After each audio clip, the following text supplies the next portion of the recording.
everybody. Welcome back to my Zero Carb Life. I'm Kelly Hogan, and I have with me today Dr. Ken Berry, who has been a practicing physician for over 20 years, and he has written the book, Lies My Doctor Told Me. This is not his first time on this show, and frankly, if you don't know who he is, you probably have no idea who I am either. It's Ken Berry. He's a pretty flippin' big deal. Hi, Ken. How are you? Hey, Kelly. Good to be back with you. Thank you so much. The last time you were here, we had such a narrow topic. It was pregnancy and breastfeeding and carnivore issues regarding that. And since then, your wife has been on, and oh my gosh, I love her. And we talked about, Hashimoto's disease, and she was fantastic. But today I would like to have more of a broad conversation with you about just kind of the state of carnivory right now. And I feel like there's some new kind of interesting things getting brought up that, to me, as like a keep it simple kind of person, feels like sometimes like we're muddying the waters. That's how my first reaction is, like, we're muddying the waters. And I just want to know, what should we actually be worried about? Now, I want to give a shout out right now to you and to Sarah Kleiner, the Carnivore Yogi. I just watched your video yesterday with her, and one of the main things you guys talked about in that particular video was PUFAs.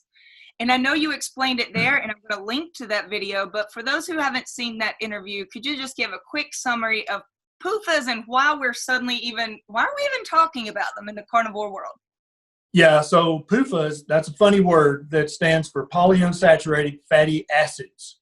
And there's a long list of polyunsaturated fatty acids, and all meats, without exception, all animal foods, to my knowledge, contain some level and some combination of PUFAs. So if you're eating meat, you are eating PUFAs. There are several of the PUFAs, and we're going to say that, even though that's a silly word, we're going to call them that for brevity.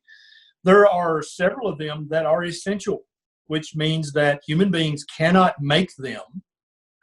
And they're also essential for life and health. And so if you don't get them for a long enough period of time, you'll get sick, you'll suffer, and you'll ultimately die from a PUFA deficiency. They are essential. We cannot make a few of them, and so we have to eat them in our diet.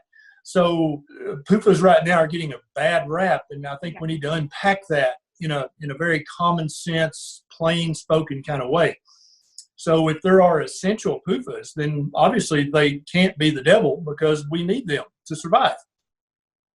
That's first. Secondly, the unsaturated fat part, most like the saturated fats that we talk about that animal products are so thankfully full of, they have carbon bonds that are single bonds. And so there's no unsaturated bonds in them. And a polyunsaturated is going to have several of the bonds that are double bonds. And so so there's such a thing as a monounsaturated fatty acid, which has one double bond.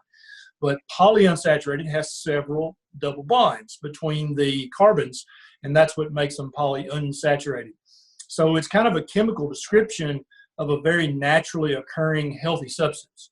Okay. Now, with that being said, the average American who's eating the standard American diet, anybody in the world who's eating a standard modern Western diet, is eating a much, much too high percentage of polyunsaturated fatty acids, namely the omega-6 PUFAs. And so the average American is eating 20 times the amount of omega-6 PUFAs as they are omega-3 PUFAs. Some people way more than that, depending on how much vegetable oils you get in your diet from all the processed crap that you eat. Right. And so a proper ratio of omega-6 to omega-3 is probably 3-to-1 or 4-to-1. So you should, even a good, healthy, balanced keto, super low carb or carnivore diet, you should still be getting 4 times as many omega-6s as you do omega-3s in your diet on average. Okay. Now there's quibble room there where people can discuss and hopefully not argue, hopefully discuss and debate. But that's what it looks like our ancestors ate, as a ratio of that. Okay? So the average person, if they just eliminate all vegetable oils from their diet, that's going to slash their PUFA intake. That's going to definitely slash their omega-6 PUFA intake, right, which is huge for human health and optimal health. So when you transition from a standard Western diet to very low carb with lots of fatty meat, or keto with lots of fatty meat, or carnivore with only fatty meat, you are reducing your intake of omega-6 PUFAs 70, 80, 90%, which is a very, very good thing. And that's one of the major benefits for people who eat this way, is that we don't overdose on the omega-6 PUFAs like most people in Western society currently do. I recently saw a graphic that shows different foods that are very high in these polyunsaturated fats. And it is mostly things like canola oils, seed oils, stuff that carnivores, most of us cut out years ago. I mean, Right. I would never think about pulling out a bottle of canola oil and dumping it on my meat. We're not doing that. If me or Kelly ever pull out a bottle of canola oil, we need an MRI of our brain. ASAP, something's wrong. We've had a stroke, or we've had a head injury, something's happened. We've been kidnapped, and this is our cry for help. That's right. When I went to the doctor the other day, by the way, a brand new doctor that I won't be returning to, it was her answer was, I need to have more canola oil. Literally, it was in writing on the paperwork I left with, and I was like, I never looking back. Yeah, it's very sad. Very It's sad. So I am completely with the people who are anti-PUFA in the realm of dumping seed oils on our food. Absolutely 100%. But then on the list of foods that are actually quite high in polyunsaturated fat is fatty fish. Yep. Fatty fish. And I've had some people ask me, should I now stop eating fatty fish? And I'm like, why would you stop? You know, I had to find out, why are people suddenly emailing me about pork or scared of pork that was fed with a grain? People are emailing me about my chicken thighs, like, where did you get the chicken thighs? Do you know for sure what they were fed? And I'm like, I actually didn't ask what they were fed. No, I don't know. They were good. And I felt good afterwards. Yeah, definitely a lot of seafood is going to have a higher omega-6 polyunsaturated fatty acids. Yeah. They're definitely going to be higher in overall polyunsaturated fatty acids. But what you need to look at is, so if we're talking about West Coast wild-caught salmon, and they say, oh, look at this high omega-6 content, ask what's the omega-3 content, and then do the ratio. It should be about 3 to 1, 4 to 1, and I think you'll find that West Coast wild-caught salmon is about a 4 to 1 omega-6 to omega-3 ratio. And so there's going to be definitely saturated fat in that, but there will also be PUFAs as well. The same goes for chicken and for pork. They are higher in PUFAs than beef. There's no doubt about that. They're higher than sheep. They're higher than goats. But is that a problem? Is it a problem? Well, I don't think it is for most people. Now, maybe for some few people it is. Okay.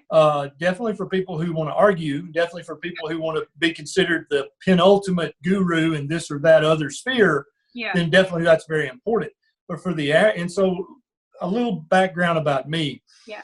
I love to spend 90% of my time helping 90% of the people, right?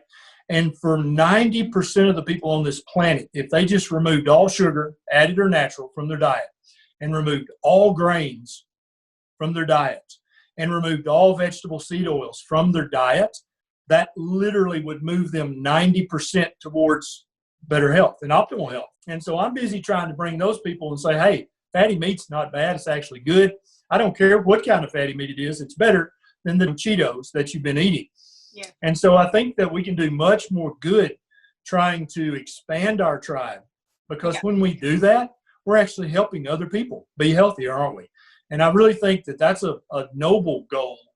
And it's also an attainable goal. Hey, we want them to be like, oh, no, this is easy. It's delicious. It's fun. Yeah. It immediately starts to improve your health.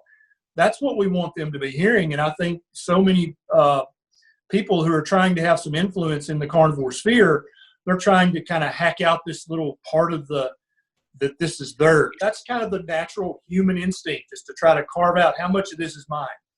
Okay. And if you can come up with a very complex ratio that's got to be calculated, or a supplement, or an FDA-approved pill, or a new way of describing, then you get to carve out some of that for yours, right? And there's nothing wrong with that.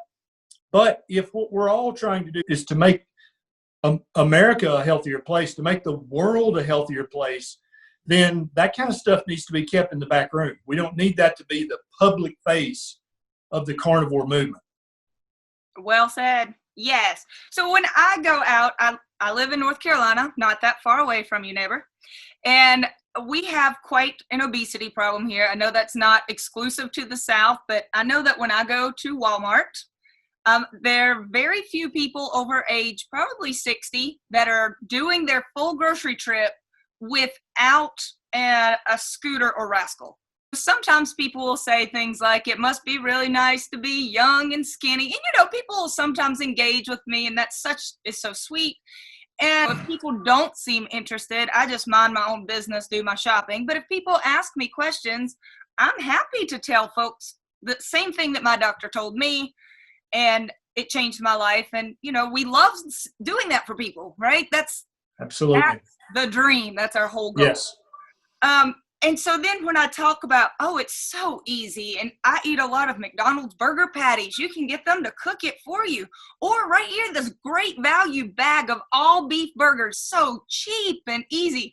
And then later it's like, oh, well, I did do all the reading about how I need to be taking this. Supplements are required, electrolytes are required, fasting is required. Did you know there's PUFAs in the pork? And it's like, okay, so these are details that absolutely can help people and do help people. But there are also a ton of carnivores who, frankly, we don't feel like we have any problems to solve. If you're eating a carnivore diet that does include some organs, you don't need any supplements whatsoever. Now, our ancestors, 250,000 years ago, they used to drink mud puddle water and river water and lake water, which are rich in electrolytes, right? Yeah. They used to routinely consume the blood. They routinely consumed all of the organs, the brain, the bone marrow, all of which are rich in electrolytes. And so it may be necessary for some people to think about their electrolytes and to get some kind of electrolyte supplement to make sure they're getting enough. Also, most people who are eating a modern diet and come to keto or carnivore are already severely depleted in magnesium, if not all the electrolytes. So it takes a few months to build up your stores again. So you may need an electrolyte supplement. Other than that, and a good quality real salt, there's not much you need. If you're getting plenty of sunlight and eating some organs, you're getting everything a human being needs. Yeah, and I'm going to be honest. I know that lots of carnivores that eat tons of organs and love it. And then I know lots of carnivores that don't actually give it a second thought and don't. So I do think that the tools that we see that I sometimes view as muddying the waters is actually a godsend to people who are struggling. If you've already done carnivore and you are getting leg cramps, or you are getting that, you know, your cycle isn't coming on time, you might need to look into thymus or extra high fat. Or if you are still, I don't know, if you're not at the weight you want to be, there are ways to tweak macros and look at your fat versus protein. There's so many ways. And to me, I'm looking at the folks who are first coming here who haven't even had a chance to like just try it basic, eat your meat, cut out the carb style. And so I do think it's important to hear this message of start with that. And then if you're having problems, there are so many tools.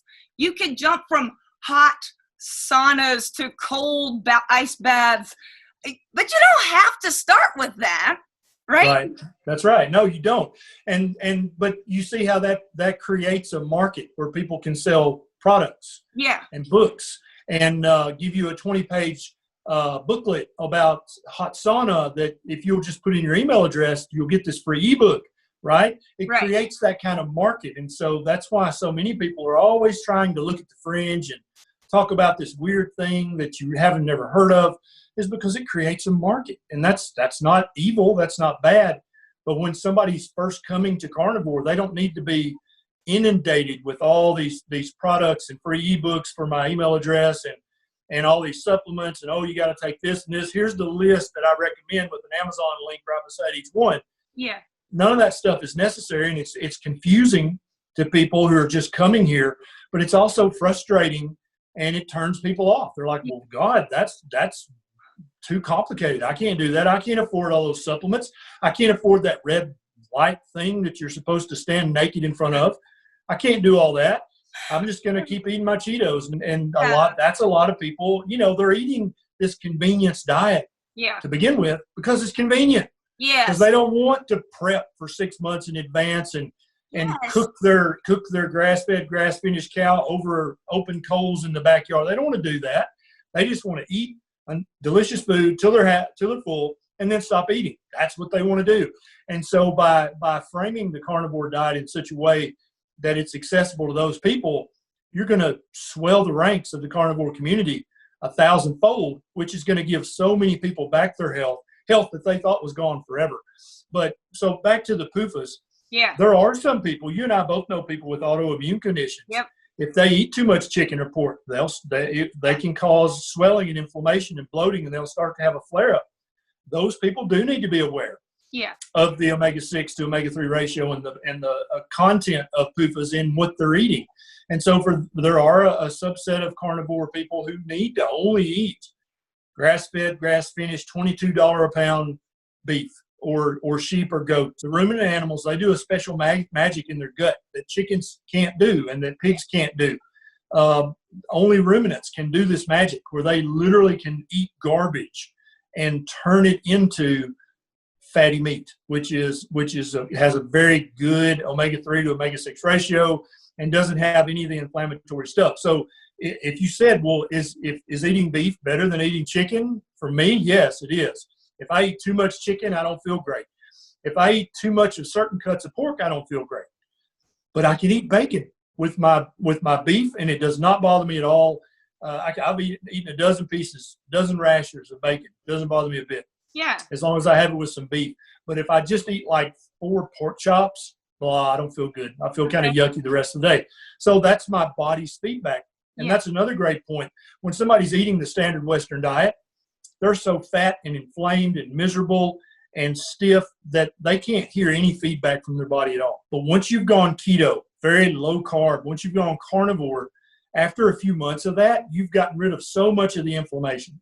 You've gotten rid of so much of the visceral fat. You've gotten rid of so much of the inflammatory things in your body that you can actually get feedback from your body. And so you've seen the stories. People are like, yeah, I was at my mother-in-law's house and she makes this pumpkin pie and I had a bite and I suffered for 3 days. Yes. Right? Yes. That's the feedback that the human body is supposed to give us every time we eat something. Because when we're out in the wild, if you're like, ooh, there's some purple berries on this tall plant with this big leaf, I'm going to eat some of those. Yeah, that's a pokeberry, and you're going to pay for that, right? Yeah. But you got to get feedback from your body. You've got to puke your guts up and have diarrhea for a week, and then you're like, check. Don't eat the purple berries on the tall plant with the big leaf anymore. That's how we learn. But when you're inflamed and miserable anyway on a daily basis, you can't learn anything from your food. So one of the powerful things about a carnivore diet is your body is so much healthier.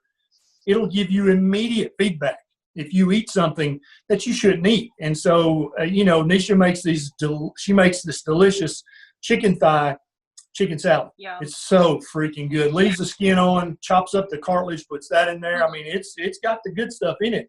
But if I eat too much of that, I feel blah. And I'm like, I shouldn't have. But I can eat 3.5 pounds of ribeye, and I'm ready to get up and go make a YouTube video. All right. You see the difference? And so that's my body. And even though that's a subtle thing, still, it's like, okay, got it. Yeah, don't eat too much of that. Right. And so I'll have some of her chicken salad for dessert. Yeah. You're right. Yeah, but because it's so delicious, and overall, it's still made of premium ingredients compared to the standard American diet. Right. For sure. So I do know plenty of carnivores that love their chicken and pork, and some that actually eat that primarily. But I will say that after knowing and working in the carnivore community for a decade, I would say it's not unusual at all for people to say the phrase, I feel best with all beef. Not unusual.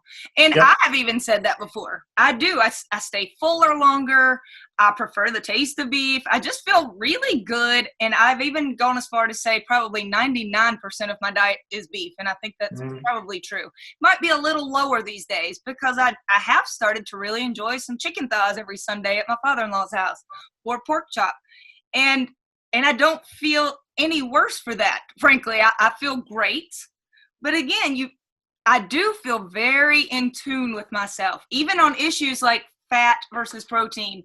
Every single meal I am quite good at gauging how much fat I need now. But that didn't come quickly. This is a new ball game for me. It will come for folks, I think. Even on salt, I go through phases where I dump salt on everything. And then I have literally had months where I do not add any salt at all because it's suddenly unappealing. It does not taste right. And I felt great as long as I trust my body. So if your body is telling you something is wrong, then you really could experiment with all beef, which is something that I've said in years past. It's worth trying all beef. And if you feel like crap on all beef, for heaven's sakes, try more pork and chicken.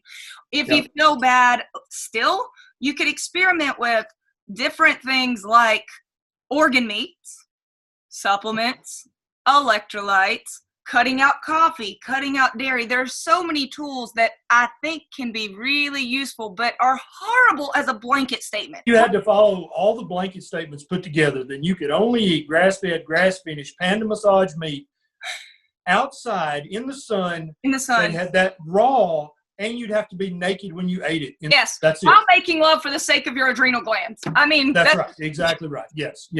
And then that's obviously nobody's going to do that. Well, a few of us are, but that's okay. Just keep it behind closed doors. Yes. But the vast majority of people, that's going to sound completely unsustainable, completely undoable, completely silly until you've gotten to a certain level. Yeah. And I just think that kind of stuff is not conducive to growing this tribe. It's not conducive to helping people who need help. That's the thing. And they're actually looking for help. Why do you think there are so many people going vegan out there? Because they truly believe it's going to improve their health and improve the health of the planet. They believe that with their heart of hearts. Yeah. They've been misled, but they're still earnestly searching for something that'll help them be healthier and help the planet be healthier. It's our job as carnivores to say, actually, that's not going to do it for you, I promise. But unless you're taking this long list of supplements that actually are necessary on a vegan diet, you're going to get sick, suffer, and you're going to die prematurely. And you're going to look terrible in the process. So let's talk about the benefits of eating fatty meat. And so I just think that's a conversation that's so much easier to have with the average person walking on the street if there's not so many blanket statements out there. Right. So should I be worried about anything, Dr. Berry, in your opinion? No, I don't think so at all, because at your stage of this game, you've been carnivore for what, 11 years? It'll be 11 in October, so not quite. Yeah. So you are so in tune with your body, just like what you said earlier about the salt intake. Yeah. To the average person who's just coming to this way of eating, you were speaking Arabic. Like they're like, what? Yeah. What do you mean you know how much salt you need? That's not possible. We can't do that. Yeah, we can. Just like how many times are you breathing a minute right now, Kelly? Do you know? You're not tracking that? Nope.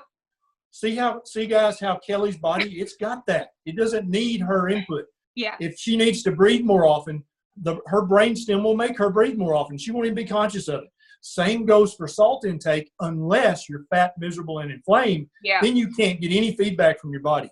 But once you've reached the point where Kelly and I are at, you can get immediate feedback. Because I'm like Dave Feldman in a lot of respects. I have to eat a lot of salt to have my best energy. But I'll go through a day or two where I'm like, I don't want to eat salt. Yeah. And I listen to that. In the past, I'd be like, no, I must have my regimented amount. No, listen to your body once you get to a certain stage. And so for newcomers, you still can't trust your body. It'll lie to you and tell you need the lemon meringue. Every time it's going to lie.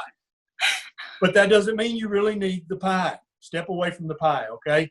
But after you've done carnivore for a few months or a year, you literally get immediate feedback. And so I think for some carnivores, if they're eating pastured chicken thighs, they can tell a difference in how they feel if they're eating Tyson chicken thighs that are just, grown in a factory. They can probably tell a difference between that omega-6, omega-3 ratio. They probably can. Can the person first coming to carnivore feel that? No, all they're doing is just staying away from the Cheetos and the Doritos. That's a victory. It's a huge victory. Yeah. Right? And so without a doubt, chicken and pork do have more PUFAs than red meat. There's no doubt about that. Is that a bad thing for the majority of people? Remember the 90% rule. Right. No, it's irrelevant. I would opine that the average normal person eating any combination of fatty meat is going to give them within 1 to 3% their optimal health they can get to. Yes. If you have some abnormal condition, some autoimmune condition that has changed you, have had a surgical, you've had your gallbladder taken out, you've had your thyroid removed, you had bariatric surgery, you're no longer normal. We still love you and you matter. So I don't mean that by normal. No. I mean you have been altered. Yes. And so you may have to eat an altered carnivore diet. And your diet you may need to avoid pork altogether. You may need to avoid egg whites. I feel better if I eat mostly yolks. If I eat too many egg whites, I feel yuck. Okay? Okay. I don't know. So, but I get to play these experiments. Yeah. And I think when we have newcomers that come to the carnivore way of eating, the water needs to be crystal clear for them. Step 1, step 2, step 3, step 4, and then enjoy yourself and get healthy. And then a year from now, then you can start worrying about what's a PUFA and should I avoid pork and chicken, or should my pork only be pasture raised? Right. Should my eggs only be pastured? So should my butter? Right now, just eat your butter. Okay. Yeah. A year from now, you can worry about is this pastured butter or not. Okay. Well, I'm 10 years from then. 10 years in, and I've still just got my grocery store eggs, my grocery store chicken, my grocery store pork, my grocery store beef, and my McDonald's patties. I'm still not worrying about it. I still feel good because I've never needed to. And I've always said if I ever have a problem, then I could step back and go, okay, well, I know a lot of things to work on. But until then, I don't care how many years I do this, I'm not going to spend my day stressing about it because I don't want to. I've got a family and a full-time job, and I could literally spend all day, every day, as some people do, making a full-time career out of how to live to be age 120. And honestly, my goal is I want to look like I want to look, which I'm fine with. I want to feel how I want to feel, which I'm way fine with. I feel fantastic. I do want to live a long life, and I have no reason to believe that I won't. And until something's wrong, I'm just going to keep doing what I'm doing. Yep. And there's nothing wrong with that. I think that's the perfect strategy because we all want our diet to be as easy and effortless as possible. Yeah. But let's say 10 years from now, Kelly, she's an old woman by then, right? Oh, and yeah. She starts to I'm your she starts to have some problems. She starts to have joint swelling or fatigue, or she can't sleep good. Do you guys see how Kelly's got all these bullets stored up for her gun? She can go, okay, well, let me try this for a month. Nope, didn't help. Let me try this for a month. But until such time as you need that, why piddle? Why? I mean, you can. It's fun. Do it. But there's no reason to argue about it and say this is the one proper way and all these other ways are stupid. And let me say very clearly, for all my influencer and guru friends out there, yes, there is a difference between pastured pork and farm-raised pork. Absolutely. Is it a huge difference? No. It's a few percentage points, okay? Is there a difference between pastured chicken and farm-raised chicken? Yes, there absolutely is. Is it a huge difference? No, it's a few percentage points difference, okay? There's one time when it's a big difference, though. The one time it's a big difference is when you go to the cash register. That's exactly right. Every single time you go to the cash register, it's going to make more than just 1 or 2% difference. That's right. Same goes for beef. You do not need panda massage beef. You do not need pastured. No, you don't need that. Just eat lots of eggs, lots of butter, and all that stuff I just said, and you're going to be the healthiest you can be in your 20s, period. Well, I'm in my 40s, and even if I hit the lottery tomorrow, I frankly haven't seen anything compelling enough to make me want to change a thing I'm doing right now.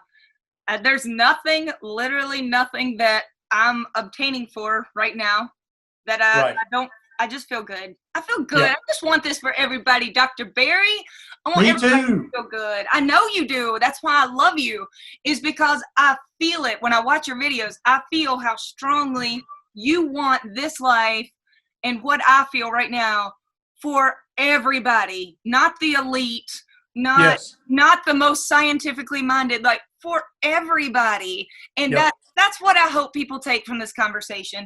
And I have no hard feelings towards people who take it in a million more complicated ways. I could care less. Make it as you fast for 2 weeks straight if you want to, as long as you're feeling great. Take bottles of whatever, as long as you feel great, and don't make other people feel like they have to do it. That's my only two things. Exactly. Feel good and let me feel good in the way that I can also. And then I got no beef with anybody who's doing that.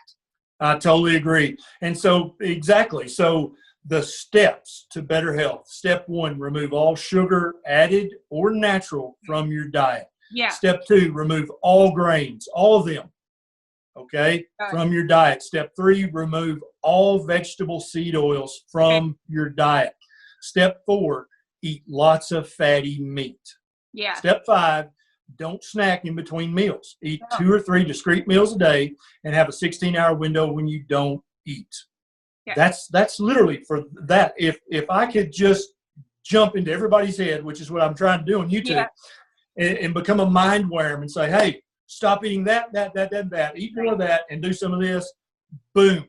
The epidemics of obesity, of fatty liver, of prediabetes, type 2 diabetes, metabolic syndrome, insulin resistance would literally collapse, along with all of the billion-dollar corporation dog ticks sucking blood off of all these sick people. Yeah. All of those things would collapse overnight. And that's my goal. That's why I make YouTube videos as often as I do. That's why I'm on podcasts all the time, is I want to break the back of those epidemics. And I also want to break the back of all the corporations who have been profiting off people's misery and suffering, because that's inhumane, that's criminal, and you need to go broke if that's your profit model. And that right there, folks, is why I would vote for Dr. Berry for whatever he's running for. I agree completely. Okay, so real quickly on the snacking thing, I did just listen to a great podcast. It was actually as a YouTube video. Judy Cho, Laura Spath, they both do a lot more fasting than I do. But I just want to throw out there, the actual end result is very similar for both of us, because I eat a huge meal and then I don't touch food again until I'm hungry.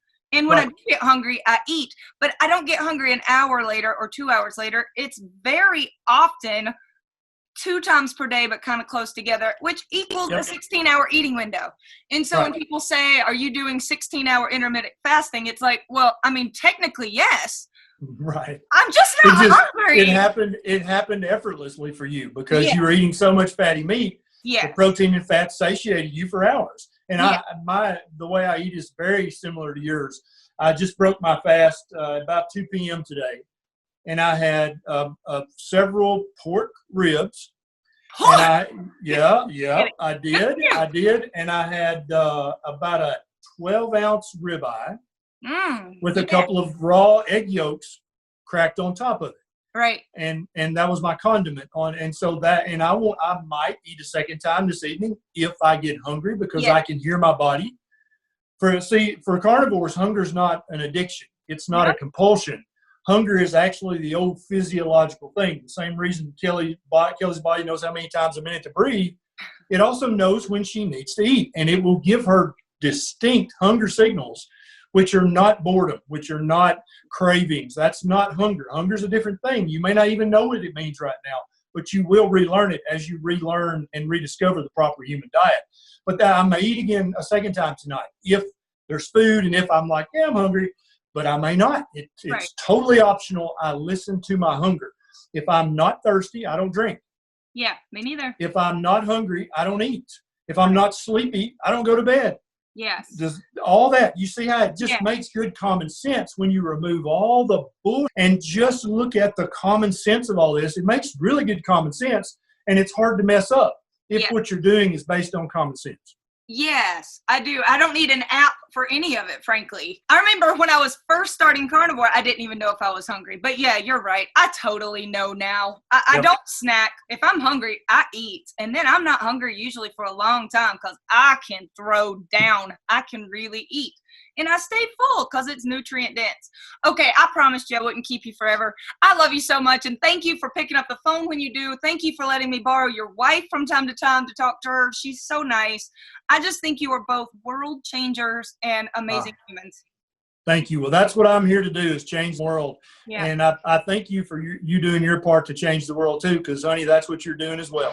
Thank you so much. I hope you have a great day. Bye, Dr. Barry. Bye-bye.